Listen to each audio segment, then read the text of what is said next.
আচ্ছা, তোমাদের আমি সাম্বার ডালের রেসিপি দেখিয়েছি। এবার ধোসার যে ভিতরে আলুর একটা পুর থাকে না, মশলা ধোসার, তা সেটার আমি রেসিপিটা তোমাদের চট করে একটু শর্টকাটে দেখিয়ে দিচ্ছি। মানে খুব সময় লাগে না এটা করতে।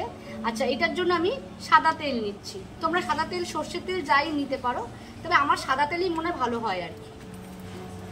কড়াটা আমি আগেই বসিয়েছি।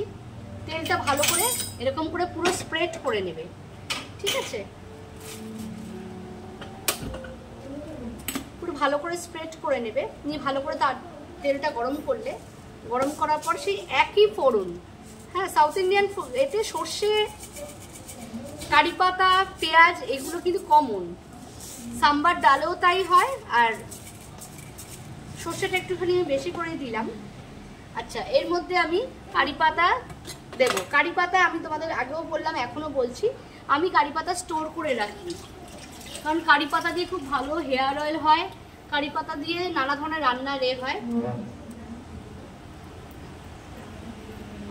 কারি পাতাটা কিন্তু শরীরের পক্ষে খাওয়াও যেমন ভালো, চুলের পক্ষে দেওয়াও তেমন ভালো, ঠিক আছে? আচ্ছা, কারি পাতা দিলাম, সর্ষে ফোড়ন দিলাম, তারপর দিচ্ছি আমি একটু পেঁয়াজ কুচুনো আমার কড়াই আছে, দিয়ে দিচ্ছি। আচ্ছা, এটা একটু তেলটা গরম হয়ে গেলে আমি একটু একটা শুকনো লঙ্কা ছিঁড়ে দিয়ে দিচ্ছি, ঠিক আছে? একটু দু মিনিট 4-5 সেকেন্ড মতন একটুখানি ভেজে নেবো আর কি। সাউথ ইন্ডিয়ান ফুডের এটাই কমন রে, সর্ষে, কারি পাতা এগুলোই হচ্ছে মেন ফোড়ন, আর অন্য কোনো ফোড়ন হয় না। খুব মশলাপাতি দেওয়ারও দরকার হয় না, কারণ গন্ধ, কারি পাতা যে সুন্দর একটা গন্ধ না, ওটা চলে যায় বেশি মশলাপাতি দিলে। আচ্ছা, এর মধ্যে আমি এবার একটু দেবো পেঁয়াজ।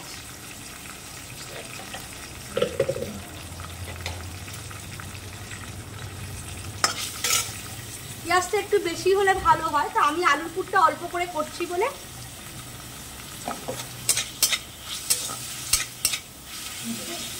এর সঙ্গে আর রসুন, আদা কোনো মশলা পড়ে না, মানে আমি দিই না আর কি, হয়তো অনেকেই দেয়, সেটা নয়, কিন্তু একবার এই প্রসেসে করে দেখবে, মানে কারি পাতার আর সর্ষের, পেঁয়াজের এত সুন্দর একটা অথেন্টিক স্মেল আসে না, অন্য কিছু দেওয়ার দরকারই হয় না। 1-2 মিনিট একটু ভাজতে দেবে।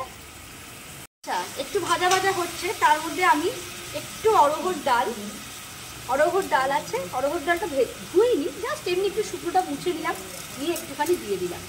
এটা অপশনাল, এটা দিতেও পারো, নাও দিতে পারো। অনেকে মুগ ডাল দেয়, অনেকে তোমার বিউলির ডাল দেয়, আমি অড়হর ডালটা একটু দিয়ে করলাম। অনেকে বাদাম দেয়, আমি কিন্তু এগুলো বাদাম দিইনি, শুধু একটু অড়হর ডাল দিলাম। আচ্ছা, এরপর আমি এর মধ্যে দেবো, এই দেখো আলু সেদ্ধ মাখাই আছে, আলু সেদ্ধগুলো দিয়ে দিলাম।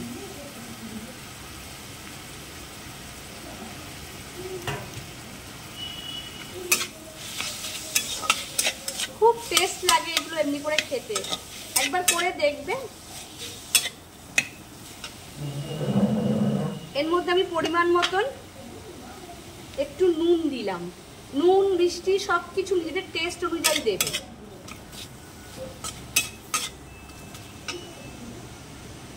দেখো, নুন দিলে এর মধ্যে আমি একটু হলুদের গুঁড়ো দিচ্ছি, সামান্য। এটা পুরোপুরি অপশনাল, দিতেও পারো, নাও দিতে পারো, আমি একটু দিয়ে দিলাম, একটু, একদম খুব সামান্য।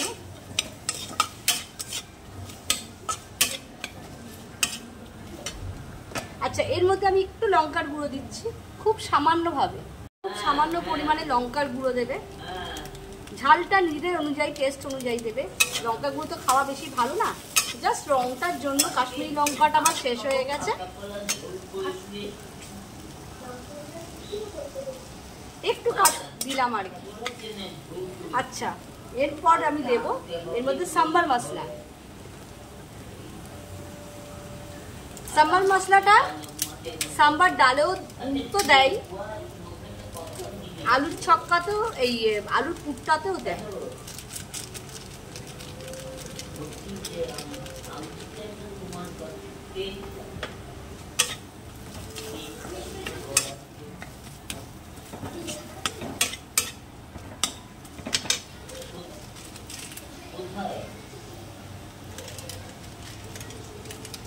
দেখো তোমার হসপিটালে মনে হলো একটু ঝালটা দিতে হবে। হ্যাঁ, আমি একটুখানি কাঁচা লঙ্কা দিলাম। এগুলো তো একটু ঝাল ঝাল হলে ভালোই লাগে।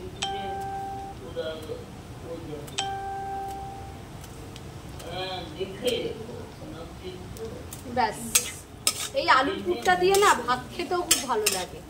এরকম করে আলুর ছকটা একবার করে দেখবে। ধোসা ছাড়াও এমনি কিন্তু এগুলোর ডাল দিয়ে খেতেও খুব ভালো লাগে। ব্যাস, আলুর পুর হয়ে গেল। এবার ধোসার মধ্যে পুর তৈরি করে, মশলা ধোসা যেমন হয় সেরকম হয় আর কি।